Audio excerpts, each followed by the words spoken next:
ज्ञानाञ्जनशलाकया चक्षुरुन्मीलितं येन तस्मै श्रीगुरवे नमः। श्रीचैतन्यमनोभीष्टं स्थापितं येन भूतले स्वयं रूपः कदा मह्यं ददाति स्वपदान्तिकम्। नमः ॐ विष्णुपादाय कृष्णप्रेष्ठाय भूतले श्रीमते भक्तिवेदान्त स्वामिनिधि नामिने। नमस्ते सारस्वते गौरवाणी प्रचारिणे निर्विशेष शून्यवादी पाश्चात्य देशतारिणे। जय श्री कृष्ण चैतन्य प्रभु नित्यानंद श्री अद्वैत गदाधर श्रीवासादि गौर भक्तवृंद। हरे कृष्णा कृष्णा कृष्णा हरे हरे, हरे राम राम राम हरे हरे। हरे कृष्णा कृष्णा कृष्णा हरे हरे, हरे राम राम राम हरे हरे। हरे कृष्णा कृष्णा कृष्णा हरे हरे, हरे Ram Ram Ram Hare Hare. Hare Krishna. I really want to thank each one of you for coming this evening. I feel utterly unqualified to be here because if you actually know who I am, I don't think you will want to hear from me. As a 26-year-old, you know how dirty the mind can be. So I don't think you want to know that aspect of me. But Sri Chaitanya Mahaprabhu knows that and still is engaging me in service, so I feel very grateful. Because if not for service, then I have no opportunity to purify myself. Thank you all for coming. All of you are actually sent by Srila Prabhupada here. Because if you don't come here, Prabhupada knows I will waste my time. So he's sending you here so that in your presence, I have to be serious and speak Harikatha. Thank you, each one of you. Thank you so much for coming. Very well. And most of you here are materially and spiritually more experienced and more elevated. And you've seen this world much more in the number of years that I've spent in this body. So before I start, I want to bow down to each one of you individually and take your blessings. Please pray for me. Please pray to Chaitanya Mahaprabhu. May the right words come at the right time, in the right spirit, in glorifying the 6 Goswamis who are so dear to Chaitanya Mahaprabhu. And in this endeavor, in the content or in the presentation, in the mood or at the time, if I make mistakes, as Saragrahi Vaishnavas, please forgive me. Consider me to be your younger brother or your son, and kindly forgive all my mistakes. With your blessings and best wishes, I would attempt to speak something favorable this evening. Please accept my humble obeisances.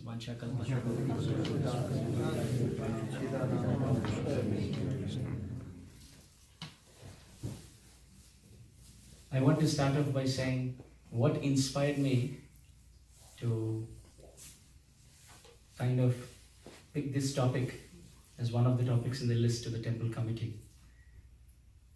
I was thinking what should be a good topic in Krishna Katha, and different topics were coming up, but I was not completely satisfied. I thought, no, there should be something more. And I may choke up saying this, but and I'm pretty sure many of the devotees here will agree to me on that one of my favorite bhajans of Srila Prabhupada is the Sat Goswami Ashtakam. Yes? Yes? There is no comparison in this world for that. No comparison. And there is no musical accompaniment. It's not that it's a big, like a guitar or violin or flute. It is one pure devotee's cry from the heart for Krishna. Period. So I was hearing that. And I thought to myself, Srila Prabhupada took shelter of Rupa Goswami and profusely instructed the distribution of Srila Rupa Goswami's Upadeshamrita and cried for the mercy of Srila Rupa Goswami. And in fact, even now when we go to the Radha Damodar temple, there is a very beautiful quote where Prabhupada says, "The temple of Srila Jiva Goswami is my life and soul." I was thinking, Srila Rupa Goswami, Srila Jiva Goswami, these Goswamis are so dear to Srila Prabhupada's heart.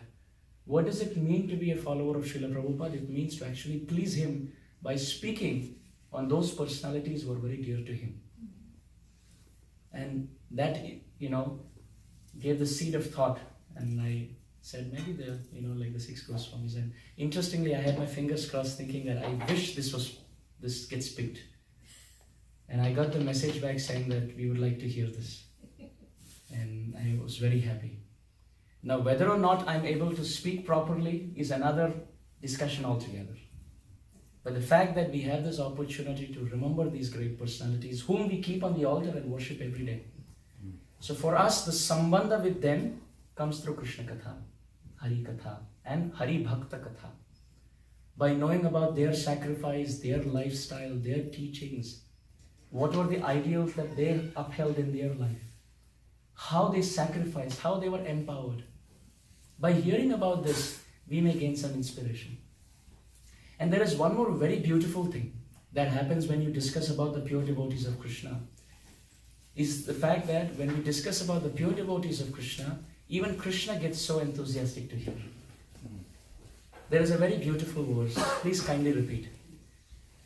Sada sevya, sada sevya, Sada sevya, sada sevya, Srimad Bhagavati Katha, Srimad Bhagavati Katha, Yasya Shravana Matrena, Yasya Shravana Matrena, Hari Chittam Samashrayet, Hari Chittam Samashrayet. So this describes Sada Sevya, Sada Sevya. Eternally one must hear, eternally one must hear. What is the topic of hearing? Srimad Bhagavati Katha, which means one must hear from the book Srimad Bhagavatam, and we must hear about the pure personalities who are also the person Bhagavatam. In the Transcendental Diary of Sri Harishori Prabhu, he explains how when he started reading Srimad Bhagavatam, he came to the section where different qualities of a pure Vaishnava were described. And because he was the personal servant of Srila Prabhupada, he started writing those qualities down and matching them to his experiential, practical vision of how Srila Prabhupada demonstrated those qualities. And in his memories, he makes this point that I could never, just by reading Srimad Bhagavatam, I could never understand how a devotee could be compassionate, knowledgeable, clean, and renounced, all of this put together. But when I was serving Srila Prabhupada personally, I could see that this great pure personality was actually a breathing Bhagavatam. So therefore this comes to the point where Srila Prabhupada makes in the purport that when we talk about Bhagavatam, we are thinking about 2 specific aspects of Bhagavatam. One is the book Bhagavatam, and another is the person, pure devotee Bhagavatam, who lives the teachings of Bhagavatam in real life without any deviation. So here it is described Sada Sevya, Srimad Bhagavati Katha. One must hear from Srimad Bhagavatam and about the pure Mahabhagavat Vaishnavas eternally. This question is asked to Narada Muni. How much should one hear? Oh, I know Putana's fasting. Oh, I have heard of Chaitanya Mahaprabhu. I have heard of Rupa Goswami. This is generally the trick of the mind, where we say, I know it. Even in colloquial usage in the conversations, we say, yeah, I know. It's like Abhijña Swarat. He knows everything. But I really like this quote that the more we know, the more we get to know how little we know. So what matters is not the information of the head. What matters is the realization and the experience of the heart. We may know Matchitta, Matgata, Prana, Bodhayanta, Parasparam. But do we actually live that fact in real life is the question. It is very easy to parrot the verses of Bhagavatam or Bhagavad Gita, Srila Prabhupada would say. But even to live one verse of the scripture in real life takes a lot of commitment. So pure Vaishnavas are called Bhagavatam, not just because they have memorized these verses, but they actually make these verses a practical reality, a guiding principle in their life. So Sada Sevya, Narad Muni says one must eternally hear and keep hearing about Srimad Bhagavatam and Mahabhagavat Vaishnavas, the pure Vaishnavas. Why is the question? Yasya Shravana Matrena Hari Chittam Samashrayet. Just by hearing about pure souls, the activities and pastimes of pure personalities, Krishna resides in the heart of the listener. Just like he says, Naham vasami vaikunthe yoginam hridaye shubha yatra gayanti madbhaktaha tatra tisthami Narada. That, oh Narada, I don't live in Vaikuntha. I don't even live in the hearts of the mental speculators. I live in the hearts of those devotees who congregate with other like-minded devotees and chant the holy name. Hare Krishna, Krishna Krishna, Hare Hare, Hare Rama, Rama Rama, Hare Hare. So by hearing about these 6 Goswamis of Vrindavan who are living personification, the breathing personification of the teachings of Srimad Bhagavatam, rest assured, Sri Shachinandan Gaura Hari resides in the heart of the listener. The more we hear about them, the more we get purified. This is why we have so many different examples that we quote in our class about Srila Prabhupada and Srila Bhakti Siddhanta Saraswati Thakur and Srila Bhakti Vinod Thakur. One time one person came to me and he said, why do you guys in ISKCON, in a Bhagavatam class, talk about other devotees? Just talk about Krishna. And I told him, one beautiful thing about ISKCON is that you will not find a single painting where Krishna is alone. No BBT painting where Krishna is alone. Krishna is with a cow, Krishna is with a friend, Krishna is with Radharani, Krishna is with Mother Yashoda, which means bhakti means the combination or the pairing up of Bhagavan and Bhakta. We don't take devotees away from Krishna, we don't take Krishna away from the devotees. And I told that gentleman about how Indra, externally he threw the thunderbolt in the Govardhan Leela, but he actually ended up uniting the devotees with Krishna and Krishna forgave him. But Brahma, on the other hand, was a very insignificant offender in comparison to Indra. He just wanted to test and have some fun and frolic with Krishna. But what Krishna really didn't like was the fact that he attempted to take Krishna's dear friends away from him. So even in the presentation of the Bhagavatam, we keep Bhagavan Shri Krishna with the Mahabhagavats together. So therefore we quote about them. So in this seminar, we attempt to hear about the lives and the teachings of the 6 Goswamis. The attempt will be 1 Goswami each night. In this way, at the end of 6 days, we would have to rest assured, tell Gaur Nitai that I know you're on the altar, but I also know you will reside in my heart. Because we are hearing about the 6 Goswamis. Now, as far as the title of this seminar is concerned, the Moonbeams of Mercy, I thought this was a very beautiful caption. Whichever devotee gave it, it was very beautiful. Why this ties up with our philosophy is that Kali Yuga is very dark. Kali Yuga is very dark in avidya. But at the same time, Kali Yuga is scorching like the sun in distress. There is intense heat. There is fire of lamentation, hankering, fear, envy, greed, lust, and so on and so forth. This is just part of day-to-day life. So this heat creates a fire in our heart.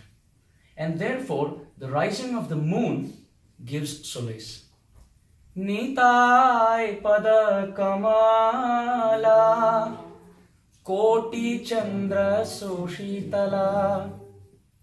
In this dark age of Kali, which is dark in avidya and scorching in distress, the shelter of Nityananda Prabhu, the shelter of the lotus feet of Chaitanya Mahaprabhu, is like taking shelter of the moon. But what connects the moon to us is the moonbeams.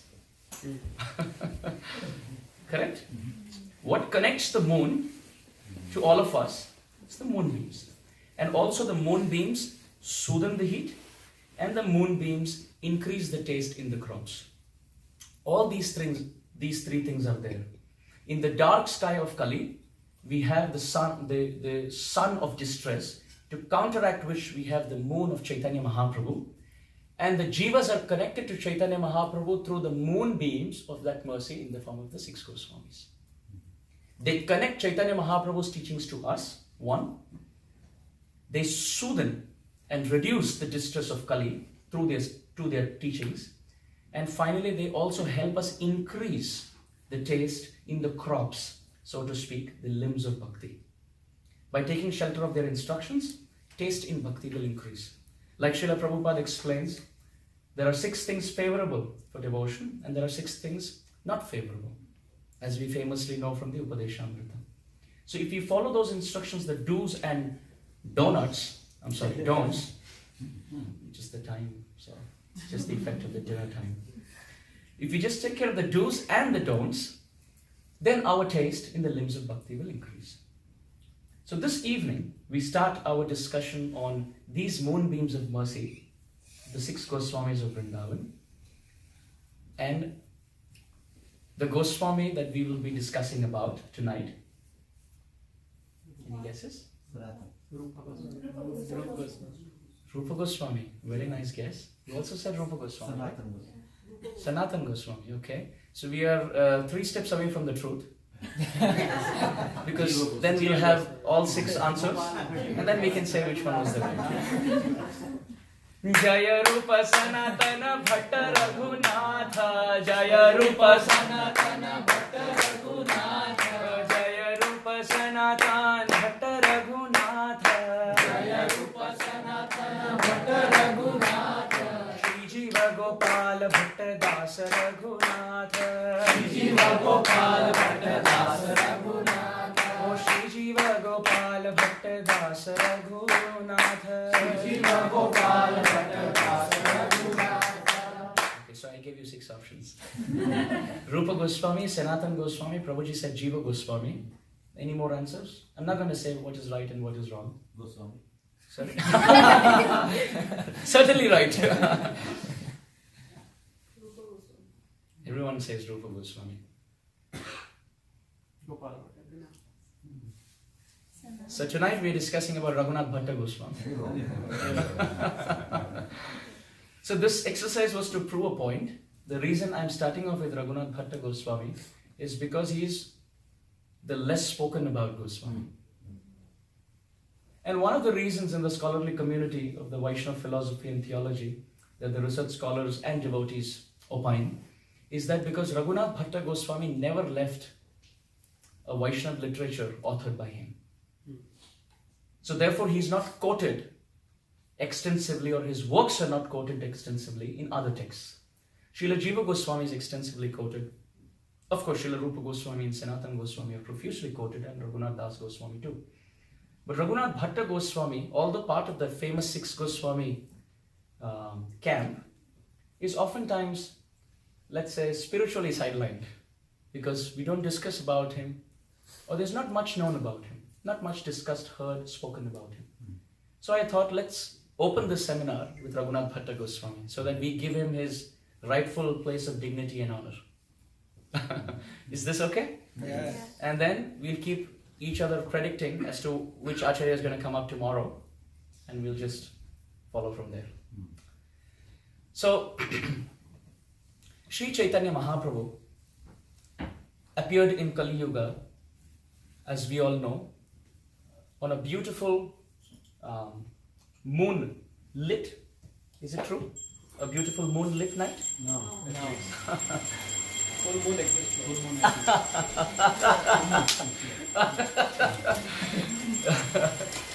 That is true.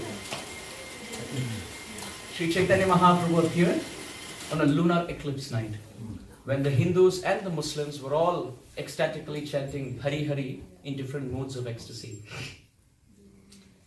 Very wonderfully it is described by Srila Vrindavan Das Thakur, the celebrated author of Chaitanya Bhagavat, that how glorious is this incarnation called Chaitanya Mahaprabhu, that he as Vishnu Tattva has Ganga originate from his lotus feet, but in this incarnation Ganga originates from his eyes in the form of tears in ecstatic love. And Srila Bhakti Siddhanta Saraswati Thakur applauds in the commentary of Chaitanya Bhagavat by saying Vrindavan Das Thakur has made such an ecstatic point that from the lotus feet of Sri Vishnu, Ganga originates, and Lord Shiva keeps Ganga on his head. But Bhakti Siddhanta Saraswati Thakur adds a point to decorate and flavor this commentary more by saying, therefore, Lord Shiva is keeping Ganga on the head because this Ganga is originating from the eyes of Sri Chaitanya Mahaprabhu, and hence this Ganga is actually an expression of divine ecstatic love. And because he's a devotee, he keeps that expression on top of his head. Chaitanya Mahaprabhu appeared in 1486, as we know. And in the initial few years of his life, or let's say his manifest pastimes, displayed a very scholastic aspect of his personality. He would go around debating and defeating different philosophers, and oftentimes he appears to be very impudent. Of course, Krishna is full in all qualities. He's best even in his impudence. So as Nimai Pandit, he comes and breaks down the pride of so many other scholars and learned Pandits. He was married to Lakshmi Priya Devi, and at the age of 16 or 17, he would go around teaching grammar. He would teach Nyaya, which is logic, and Vyakarana, which is grammar. He would teach different streams of knowledge, all connected to the Vedic wisdom. And in this way, being a Brahmana, as a teacher, he would collect some Lakshmi. It is very worthy to note that during that time, people worked according to their natural proclivity. If someone was born in a Brahminical family and had a Brahminical calling, they would teach. Even if that means less money, they would teach. It's not that they would switch themselves into a software consultant just to make more money. Right? And it's so beautiful to know that Chaitanya Mahaprabhu had the goddess of fortune in the form of Lakshmi Priya at home, and still, to lead an example of a hard-working grihastha, he would go to different places and teach in different schools of learning. In his travel, he happened to cross the Padma River and come to East Bengal, which is now celebrated as Bangladesh, known as Bangladesh. And he was traveling with Lokanath Goswami, who's considered, along with Bhugarbha Goswami, as the first generation Gaudiya Vaishnavas who came after Chaitanya Mahaprabhu. And Bhugarbha Goswami and Lokanath Goswami were the best of friends. Lokanath Goswami, as we know, is the spiritual master of Narottam Das Thakur. And at this point, he was traveling with Chaitanya Mahaprabhu on his teaching endeavors. When Chaitanya Mahaprabhu came crossing the Padma River to a village called Sri Rampur, teaching Vyakarana and Nyaya, at that time in that same village, there was a very wonderful devotee by the name Tapana Mishra. Now, Tapana Mishra is described to be very simple-hearted. He was very learned, a Brahmana, very learned, erudite scholar, but very simple-hearted, very sincere, very meek, very humble. He was not in the air because of his opulence of learning. Even after churning the scriptures so much in profuse learning, he was still confused about the goal of life. The scriptures describe, Nayam Atma Pravachanena Labhya Na Medhaya Na Bahuna Shrutena.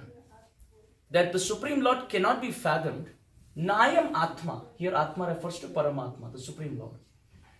Nayam Atma Pravachanena Labhya. Just by speaking continuously, even Krishna Katha, so to speak, Krishna may not be completely realized.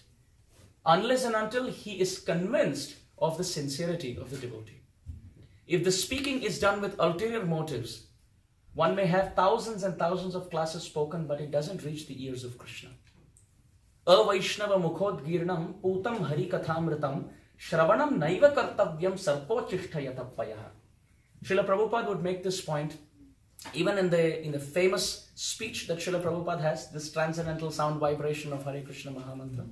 There also Prabhupada says that the holy name and this Bhagavatam should be heard from the lips of a sincere Vaishnava. In fact, preferably a pure devotee. Because if it is coming from the lips of someone who has ulterior motives, it is like milk tasted by the lips of a snake. And it doesn't bear any fruit. So Krishna cannot be realized even by scholastic approach. Na medhaya. One may have an IQ of 190, so to speak, intelligence quotient. But still that is not a prerequisite or a qualification or an eligibility to catch Krishna in the heart. Bhaktya bhagavatam grahyam na buddhya na cha tikaya. Krishna can be realized only by devotional, spiritual, sincere sentiment. So Tapana Mishra, he had studied the scriptures profusely, but still was confused. So that also comes to the point for us as a practical sadhaka, that how grateful we should be for the good fortune that has fallen on our lap in this human form. We were not asked to churn the scriptures. We were not asked to go to Gurukula for, first 30 years of our life and study the Rig Veda, the Sama Veda, the Atharva Veda, the Yajur Veda. But it just so happened that we became Krishna conscious, or we are trying to be Krishna conscious. It is also not a fact that we went around hitchhiking, as we see in the journey home, to search for God. It is really rare for souls to be that sincere to search the reality beyond this temporary, illusory, mundane, materialistic happenings around. We just move with the flow, and the Supreme Lord's mercy fell on our lap in the form of Srila Prabhupada and his disciples and followers, that we just came in touch with bhakti. But for Tapana Mishra, who was living there, it was very difficult because there were not many devotees at that point in that area. And he was reading different streams and the 6 classical systems of philosophy and whatnot, but he was very confused. And he would go around asking in the village, what do you think is the essence? What do you think is the essence, the goal, and what is the means of getting God? And different people would speak about different things. Jata mat, patha pat, Srila Prabhupada would say. So 7 billion people, 7 billion opinions, and 14 billion faces. So just by asking around, nothing is conclusive. Some would say the path of karma is the path to reach Krishna. The path of jnana is the path to reach Krishna. Some would say bhakti, but that would also be, not anya bhilashita shunya. So it was very difficult for Tapan Mishra to fathom. In the Padyavali, Srila Rupa Goswami Pad says, Jnanavalambaka kechit karmavalambaka, vayam tu haridasanam padatranavalambaka. It's a very beautiful verse. Rupa Goswami Pad says, Jnanavalambaka kechit. Let some souls take shelter of Jnana Marg. My obeisance to them. Kechit karmavalambaka. Let some take shelter of the karma marg, and my obeisances to them. But as far as we are concerned, vayam tu hari dasanam pada tranavalambaka. We don't keep the Gyan marg on our head. We don't keep the karma marg on our head. What do we keep on our head? We keep on our head the footwear of pure devotees of Krishna. Vayam tu hari dasanam pada tranavalambaka. So this path of bhakti is the sure way to reach Krishna. So Tapana Mishra, even after churning around in the society and churning through the scriptures, couldn't get the butter. As he was sincerely calling out, his helplessness and desperation grew no bounds. It just exploded, so much so that day and night he would just weep. He would cry. He would say, Krishna, I don't know how to find you. I don't know what is the path. I don't know how I can reach you. But little did he know that he was actually employing the best path to reach Krishna, being helpless and crying out to him. In the Srimad Bhagavatam it is described, Iti gopya pragayantya pralapantyascha chitradha rurudu suswaram rajan Krishna darshana lalasa. The Braja Gopis could find Krishna at the end of their song because they had 3 qualities Shukadeva Goswami describes. 1, they were singing out to him. 2, they were in tears. And 3, they had a genuine desire to find Krishna.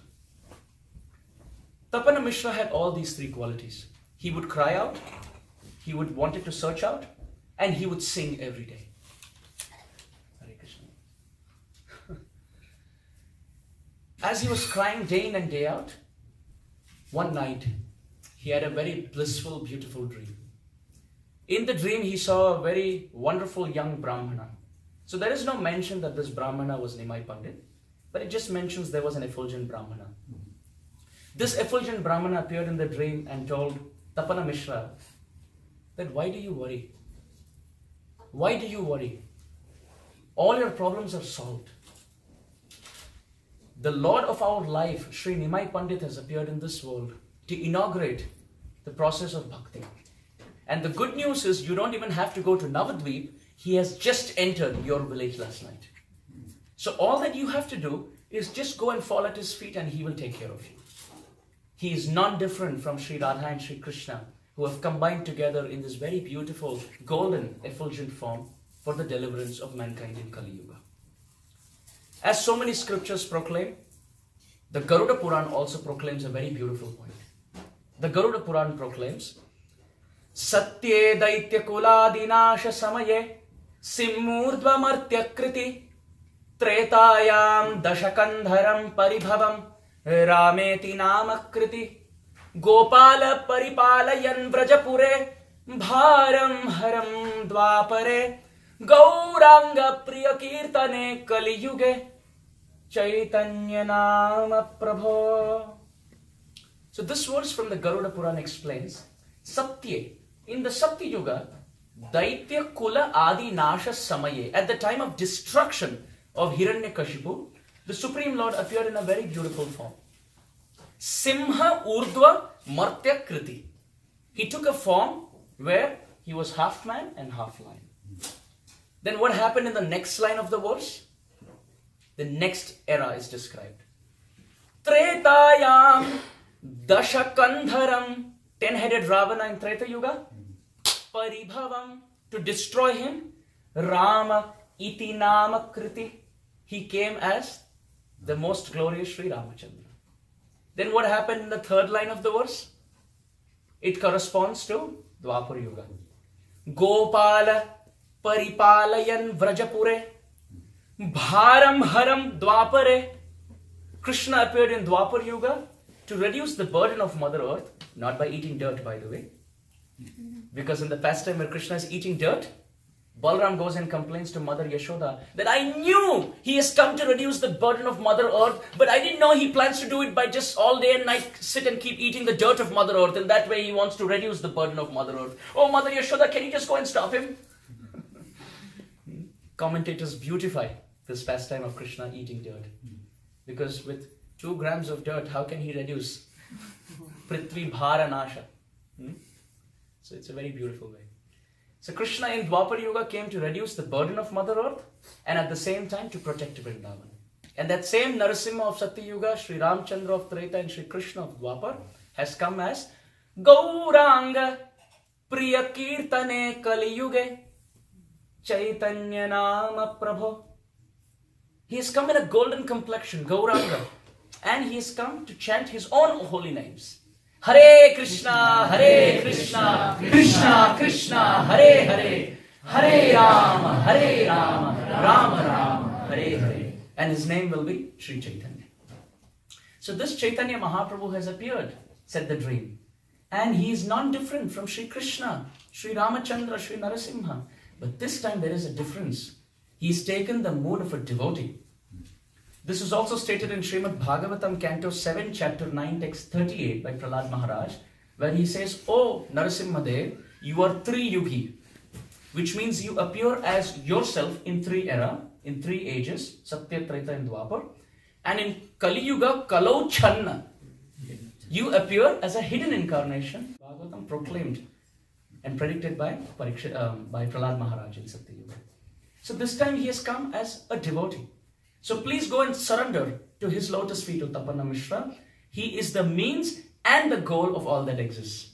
He is the super soul in everyone's heart. He is hearing and seeing you cry desperately, and just for you he has crossed and come. The fact that he has come to teach Sanskrit is iha bahya age kahoar. This is external. But the actual reason why he has crossed and come, O Tapana Mishra, is for you. Please go and take shelter of Chaitanya Mahaprabhu, or then Sri Nimai Pandit. Chaitanya Mahaprabhu was about 16 years old. So Tapana Mishra goes to, he wakes up from the dream and he erupts in ecstatic joy, runs to Sri Nimai Pandit and surrenders at his lotus feet. Very closely, he observes the bodily features of Nimai Pandit and there's hair standing on end. He can clearly recognize that he is not a mere mortal. The fault of Kali is that we consider God to be a mere mortal and mere mortal to be God. Both ways happen. And both are attack of illusion. To understand Krishna to be Krishna as it is, and to understand a mere mortal to be mere mortal is knowledge. This is the sword of knowledge, to distinguish reality from illusion, as the Bhagavatam proclaims. So Tapana Mishra fell at the feet of Chaitanya Mahaprabhu and in his ear whispered about the dream. Nimai Pandit said, "Yes, I know, I have come just for you. And I will answer all your questions." Tapana Mishra said, "My lord, I have read through all the scriptures. I have read through all the verses. I have read through everything, but I don't know. I can't fathom what is the goal, what is the means. How do I use this human form of life? Sri Nimai Pandit said, the goal and the means in Kali Yuga is the loud congregational thunderous chanting of Sri Krishna's holy names. In this world, we may get into a school or a university, but the goal is to graduate. Correct? We take courses so that we leave the university. We enter the university so that we leave the university someday. So the goal is to leave the university. And the means to leave the university by graduation is by taking courses and successfully crossing through all the different educational barriers, so to speak. So the path to get there is one and the goal is another. But in spiritual life, the means to get the goal and the goal are one. For example, when Srila Prabhupada was asked by a reporter, what do you aim to get out of chanting? Prabhupada said, more chanting. We want to chant so that we eternally go on chanting. And this is a reality. Sripad Madhavendra Puri also, ecstatic devotee. But he never gave up chanting the holy name. The path to become a pure devotee is chanting the holy name. And after reaching the goal, also what continues is chanting the holy name. So reading Srimad Bhagavatam is the goal to become pure. And after becoming pure, also the activity is reading Srimad Bhagavatam. So unlike material activities, spiritual activities, the goal and the means to get the goal are one. The goal is called sadhya in Sanskrit. And the means to get the goal is called sadhana. The person who employs that sadhana is called sadhaka. And the person who perfects it is called a siddha. And the person who helps others perfect it is called sadhu. So these are all terms to do with one another. So Tapana Mishra, he asked from Sri Chaitanya Mahaprabhu about the different nuances and intricacies of chanting the holy name. Chaitanya Mahaprabhu instructed Tapana Mishra and said, if you continue chanting forever, but you commit offenses, if you are critical with your tongue, if you are critical towards Vaishnavas, if you offend the holy name, Bahu janma kari yadi shravana kirtan, tabu na paibe Krishna pade premadhan. You can continue chanting and hearing for eternity. But if we have a critical mindset about everything and everyone around, we will never make advancement. So therefore, when Bhakti Siddhanta Saraswati Thakur was asked, what is the essence of success in spiritual life in one sentence? He said, hold your tongue and surrender. Hold your tongue and surrender. Because this tongue, it's only so much. And there is it's a muscle, right? What is it? It doesn't have a... It doesn't have a bone. Exactly. So it's a muscle, but doesn't have a bone. So generally if you have a bone, you can hold it. But this guy doesn't have a bone, so he slips through. The tongue is something that can elevate oneself to attain the spiritual benefit of reaching our destination. And it is the tongue alone which is the root cause of all devastation. So Bhakti Siddhanta Saraswati Thakur in fact said, mind your tongue and surrender. Or hold your tongue and surrender. Grame katha na shunive. No prajalva. This is time and again. Vacho vegam. That's how Upadeshamrit begins with. So Tapana Mishra got all this instruction and he was ecstatic chanting the holy name. Chaitanya Mahaprabhu profusely gave evidences of the holy name and convinced Tapana Mishra because he was also a Brahmana, he was a Pandit, so he couldn't easily accept everything. He was asking for praman, references. And after that, he was so enamored by Chaitanya Mahaprabhu's personality, he asked Chaitanya Mahaprabhu, can I join with you just like Lokanath Goswami? Can I just keep traveling with you? And Chaitanya Mahaprabhu said, no, my instruction for you is you should go and settle down in Varanasi. Now please let us understand what would have happened in the mind of Tapana Mishra. Here is someone who's searching for his means and goal and perfection in spiritual life. And then he finds the Supreme Lord face to face, and all that he desires is to be with the Lord after understanding what the goal is. And the Lord invariably switches over the plan and sends him to the Mayavadi headquarters, that is Varanasi. Such are the inconceivable plans of Sri Chaitanya Mahaprabhu. Srila Prabhupada in one room conversation said, "My astrological chart went only up to the heart attack at Jaladuta. But because I wrote that letter to Krishna, Krishna extended it and gave me all success." It is inconceivable to know how someone like Srila Prabhupada, who's a world preacher, was trying to preach in India and people wouldn't take it up. It's inconceivable. Logic doesn't work in that domain. Because Sri Chaitanya Mahaprabhu had a bigger picture. He wanted Srila Prabhupada to come here and wanted all of us here at ISKCON Tawako to sit here and discuss about the six Goswamis. So he sent Tapana Mishra to Varanasi. And at that time, Tapana Mishra was married but didn't have a child. After he moved to Varanasi, it is described, 2 years after he moved, he got a very beautiful son whom he named Raghunath Bhatta. So Raghunath Bhatta Goswami is the son of Tapana Mishra. Now, academic scholars and devotees have two different opinions as whether or not Raghunath Bhatta Goswami took his birth in Varanasi. Some say he appeared in Varanasi, some say he appeared in Bengal, but when he was like an infant, he was brought to Varanasi. Whatever may be the case, he was in Varanasi. And this was somewhere around 1503. So he was about 17 years younger to Chaitanya Mahaprabhu. Chaitanya Mahaprabhu was 1486 and Raghunath Bhatta Goswami appeared in 1503. So Mahaprabhu was 17 and Raghunath Bhatta Goswami, according to scholars, he lived up to roughly around 1580.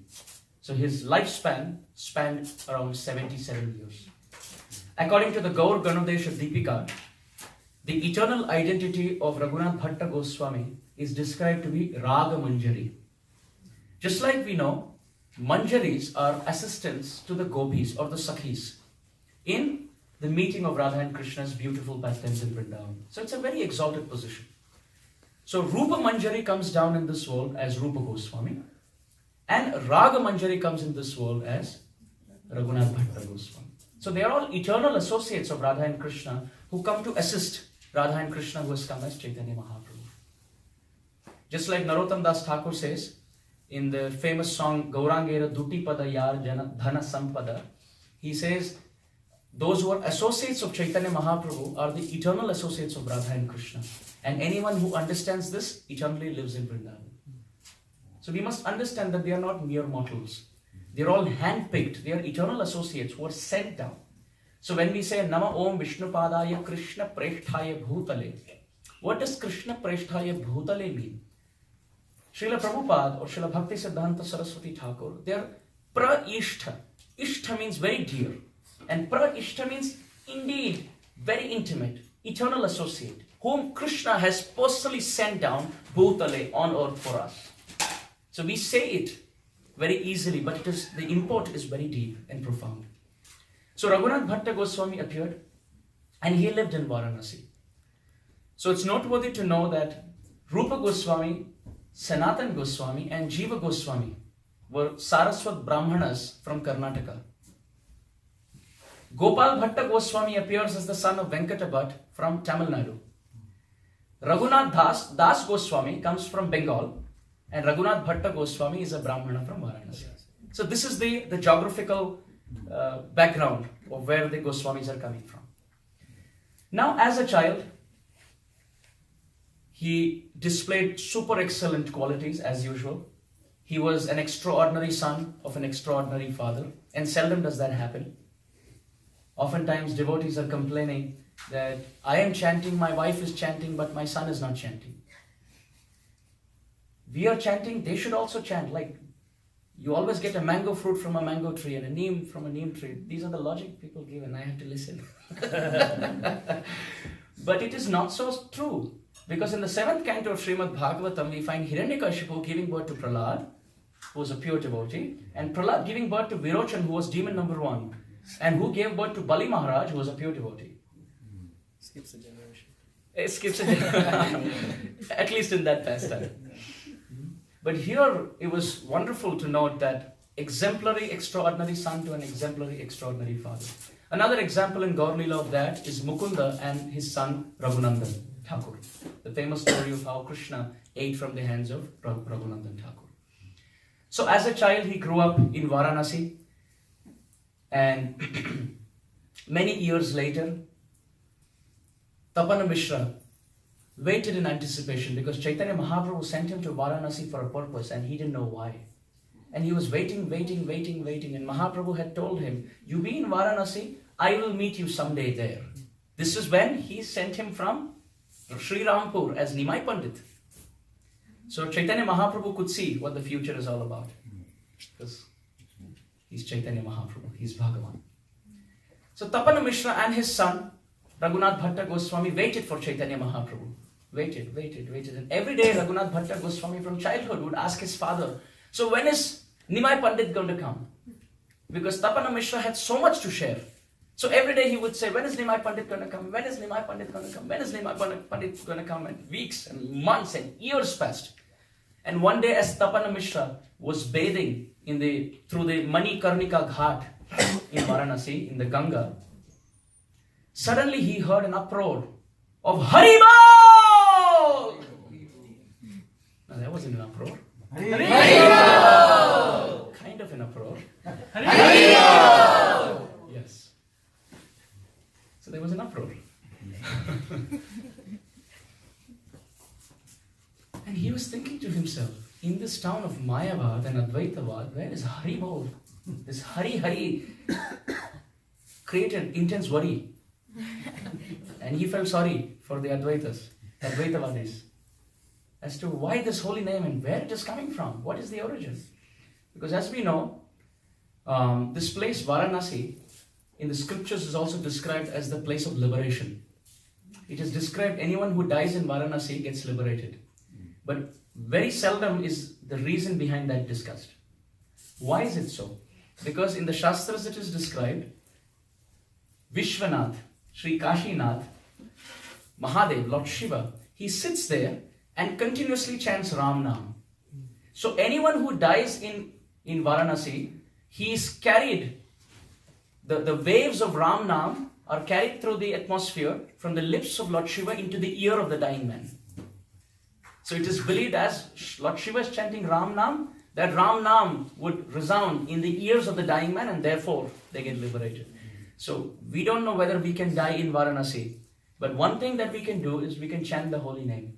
And wherever the chanting of the holy name, all the dhams reside there. So he was kind of taken aback. This place of liberation, mukti, where is bhakti coming in there?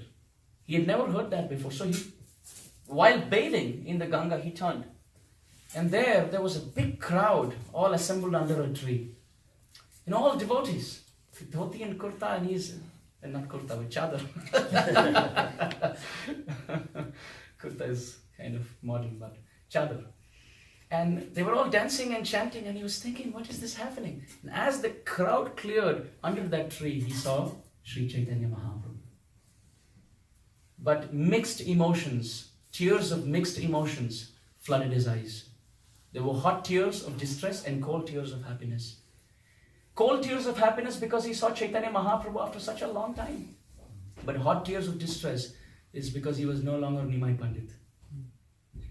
He was now with shaven head. And he was in a robe of a sannyasi. And the supreme enjoyer now sitting as the supreme renunciant threw thunderbolts to the heart of Tapal Mishra. He was missing the vision of locks of soft black curly hair of Nimai Pandit cascaded up to his shoulder. But now he was shaven head and he was sitting with one cloth on the ground with a begging bowl. Although he was effulgent and dazzling in his golden complexion. But this was sending shivers down the spine for Tapana Mishra. He went and prostrated himself. And by the way, that tree is still alive. If you go to Varanasi, it's still called as Chaitanya Vat. That tree under which Chaitanya Mahaprabhu sat. So it's also called as Akshay Vat. It became eternal and immortal by the touch of Chaitanya Mahaprabhu. Tapana Mishra spoke to Chaitanya Mahaprabhu. And it's noteworthy to know that Chaitanya Mahaprabhu took sannyas at the age of 24. And he met Tapana Mishra at the age of 16. So more than 8 years had passed. And Tapana Mishra started speaking to Chaitanya Mahaprabhu, and Chaitanya Mahaprabhu spoke about his sannyas, and he spoke about everything, how he left his family life and how he was living a life of a renunciant. And Tapana Mishra was very sad. But then he took this as an opportunity and joined in the dancing and chanting of Chaitanya Mahaprabhu's Sankirtan party. They were all chanting on and dancing, singing Hare Krishna, Krishna Krishna, Hare Hare, Hare Ram, Ram Ram, Hare Hare. Chaitanya Mahaprabhu told Tapana Mishra, how have you been? How long have you been in Varanasi? Tapana Mishra said, my Lord, from the time you instructed me, I just moved. And I don't know what I have to do amidst all these Mayavadis. I find it really difficult to resonate with them. So I was searching for you, and then you kicked me out here, and I have no clue why, but I'm just living here with my son Raghunath.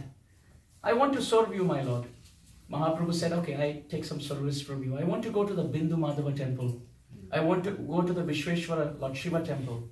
I want to go and see all these places. Can you kindly take me? Tapana Mishra took it as an opportunity, and he actually led that team of Chaitanya Mahaprabhu and the devotees, and it was a volcanic eruption of the holy name.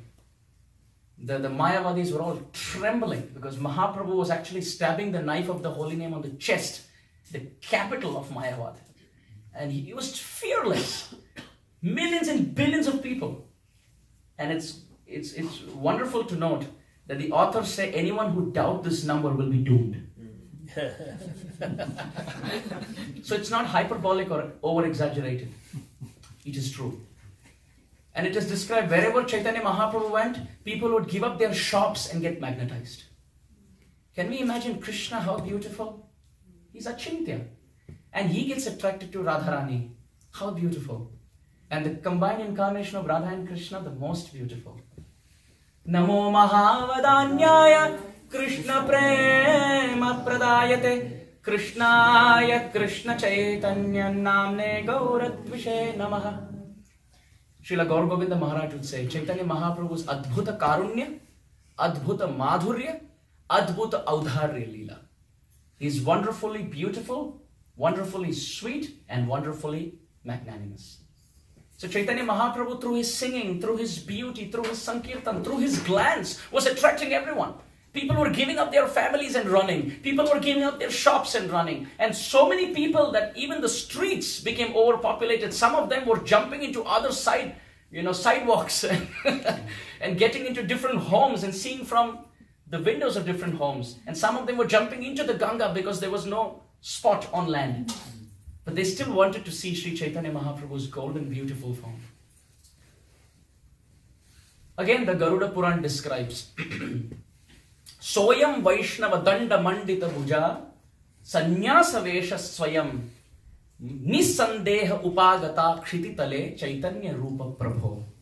That the Krishna of Dwapar Yuga who frolics with the Brajbasis, so ayam Vaishnava Danda Mandita Bhuja Sannyasa Vesha Swayam. That Krishna took sannyas and with a danda he was walking around. And Nisandeha, Vyasadeva says, Nisandeha, don't doubt. Upagata Kshititale, Krishna has come, don't doubt. And Chaitanya Rupa Prabhu, his name is Chaitanya and his form is also completely Krishna conscious. Anyone who glanced on Krishna Chaitanya, anyone who heard his singing, or anyone who was the most eligible recipient of the glance of Chaitanya, they all transformed. So then they danced into different temples, and finally Tapana Mishra invited Chaitanya Mahaprabhu to his house. He said, you're sweating profusely. Can you kindly come home and have prasadam? And Chaitanya Mahaprabhu agreed. So in Varanasi, Chaitanya Mahaprabhu would generally stay at the house of Chandrasekhar Acharya. But he would take prasad in the house of Tapana Mishra. So he went to the house of Tapana Mishra, and all the devotees assembled, and the young Raghunath Bhatta was also there. And just like Gopal Bhatta Goswami, whom we will discuss in a few days, was very fortunate. Right from his childhood, he got the personal service of Chaitanya Mahaprabhu. Because his father, Venkata Bhatt, his uncles, Tirumala Bhatt and Prabuddha Bhatt, who later on became Prabodhananda Saraswati Bhatt, they were all pure devotees. So similarly, Raghunath Bhatta Goswami, who wasn't a Goswami then, he was, but he wasn't called as Raghunath Bhatta Goswami, he was called as Raghunath.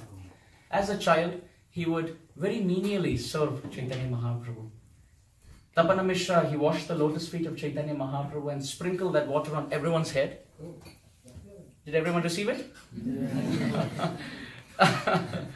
Shri Chaitanya Mahaprabhu ki Jai! This culture of welcoming pure devotees, washing their lotus feet, giving Abhishek to Shri Krishna when he appears during a Prana Pratishtha or welcoming ceremony, is the culture in Vedic and Vaishnava tradition.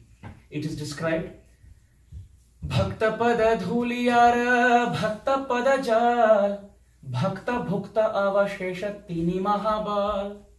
Whenever a pure Vaishnava comes, or when the Supreme Lord appears as a deity, to bathe their lotus feet, to take the dust from their lotus feet, and to partake in their remnants, the prasad remnants, these are powerful three sources to make spiritual advancement. So whenever Gurujan come in our homes, or they come in a community, or let's say we have a deity installation or a welcoming, it is very important to bathe them, to shower this water on everyone, let everyone partake in the remnants of the Lord or a pure devotee. Because these are sources, Tini Mahabal.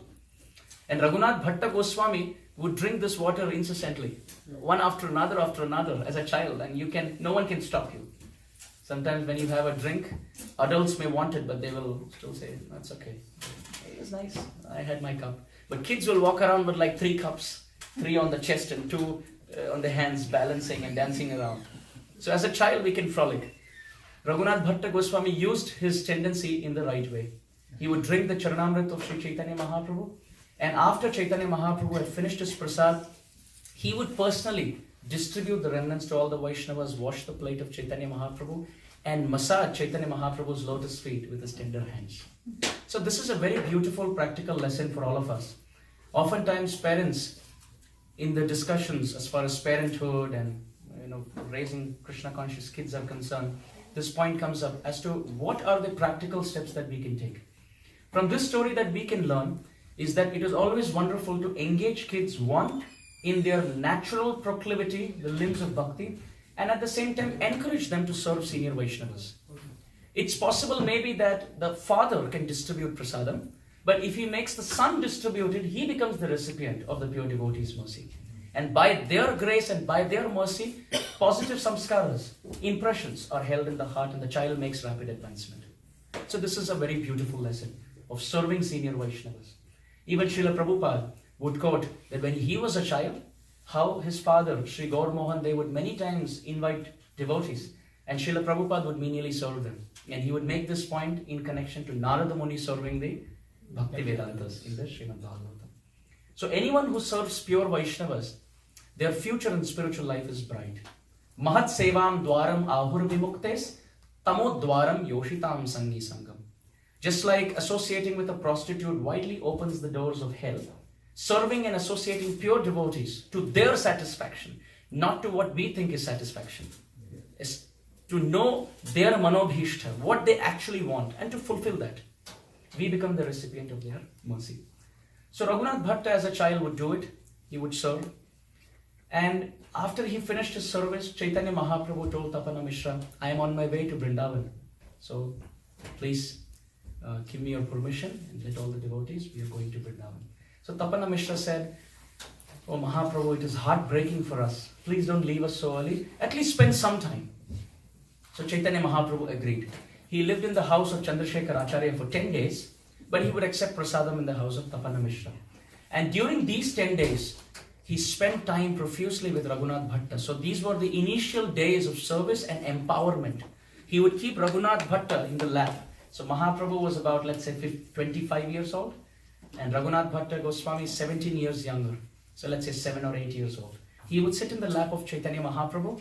And Mahaprabhu would, surcharge him with spiritual potency. Give him a lot of service these 10 days. And at the same time, he would instruct Tapana Mishra, Mahashai, on the intricacies of bhakti. After that, Chaitanya Mahaprabhu left off. And while leaving, Tapana Mishra said, now can I join you? I remember in East Bengal when I asked you, you said come to Varanasi. Now that I came to Varanasi, you have come here. Now can I come with you? Mahaprabhu said, stay in Varanasi. So you be here. So this was his Prabhu Datta Desha. In fact, Mahaprabhu Datta Desha. This was the place given by Mahaprabhu to reside. So he lived there. He lived in that place. And he didn't know why Mahaprabhu told him to stay there. Mahaprabhu, again after Vrindavan, while returning back to Puri, he came via Varanasi. And again stayed there in Varanasi for 2 months in the house of Chandrasekharacharya. And he would go for prasadam in Tapan Mishra's house. And he would tell Tapan Mishra that, see, I kept you here so that your enthusiasm and your utkantha, your hankering, goes sky high, and then I come to pacify. And then 2 months, he again empowered Raghunath Bhatta Goswami. So Raghunath Bhatta Goswami actually got a lot of personal service to Sri Chaitanya Mahaprabhu's lotus feet as a child. Then Tapana Mishra asked, as Mahaprabhu was returning to Nilachala Dham, now can we come? And Mahaprabhu said, stay in Varanasi. So they continued staying in Varanasi, and little did he know what was coming up. Srila Rupa Goswami, on his way to Vrindavan, stopped over in Varanasi. And he accepted prasad in the house of Tapana Mishra and profusely again empowered Raghunath Bhatta Goswami. So it's so wonderful that Chaitanya Mahaprabhu wanted even Rupa Goswami Bhatt to empower Raghunath Bhatta Goswami. Raghunath Bhatta Goswami started growing up and had super excellent qualities. It is described he would cry incessantly day and night chanting the names of Sri Krishna Chaitanya, Sri Krishna Chaitanya, Sri Krishna Chaitanya. And Tapana Mishra Mahashaya's heart was jumping and dancing in joy, seeing the ecstatic symptoms in his son's heart. He gave him very good, wonderful education. Raghunath Bhatta Goswami was also a very learned scholar.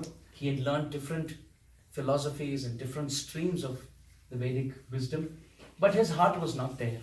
He wanted to just give up everything and run to Puri to be with Chaitanya Mahaprabhu. He would study all this Vyakarana and Nyaya only so that he can get done quickly and then go there. That was his impetus. Just like Sri Krishna. When Sri Krishna went to Sandipani Muni's ashram in Ujjain, Avanti, his purpose was not to learn under Sandipani Muni, because Vedaham samatitani vartamanani charjuna bhavishyani tu bhutani mam tu vedana kaschana. Krishna knows the past, present and future of everyone. Why would he go to Sandipani Muni? He wanted to go there to keep the words of Vasudeva Maharaj. Because Vasudeva Maharaj as a father thought, my child for 11 years has just frolicked around jumping one tree to another and playing with cows. His resume is very weak. So he won't get a good job and he won't get a good wife. Little did he know that Krishna is going to have a world record for wives. And he's going to be the most powerful resume builder. So he went there to keep the words of Vasudeva Maharaj, because that's the only thing his father was asking after 11 years. But then he finished. In 64 days, he studied 64 transcendental arts. Krishna has the Guinness Book of World Records for fastest graduation. 2 months. Boom. So he came back from Avanti. Why? He wanted to just get done with education so that he could return back to Vrindavan. So this was the purpose. So even for Raghunath Bhatta Goswami, these were the two multifold reasons. To keep the words of his father, Tapana Mishra, and to get done with it and run to Puri. During study also, he would hanker. When would I go to Puri? When would I go to Puri? Like Srila Prabhupada would say, he would always see the time and he would always see the timetable of the trains when he could go to Jagannath Puri. He was so attached to Jagannath Dev. As a child also, Srila Prabhupada established the Kids Rath Yatra.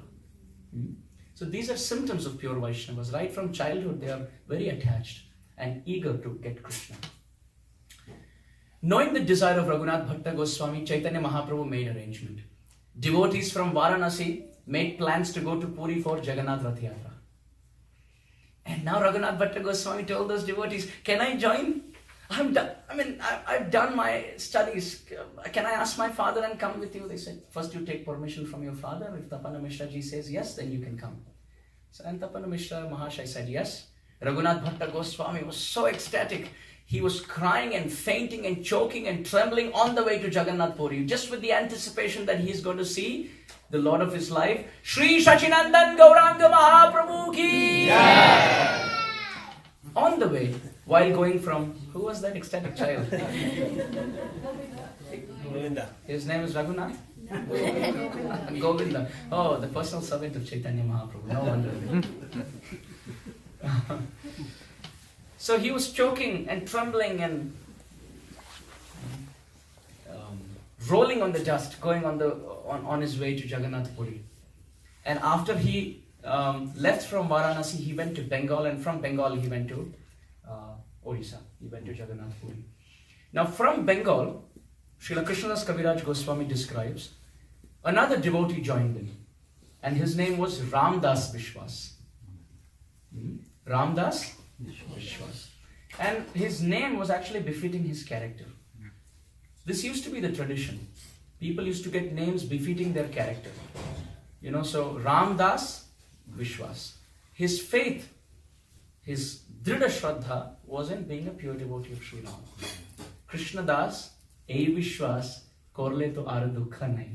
Bhaktivinoda Thakur says, all the sufferings are coming because we are not acting as a servant of Krishna. Krishna Das, Ei Vishwas, Korle to Ara Dukha Nahi. No more suffering is there, only if you serve Krishna. Radha Krishna bol bol bol.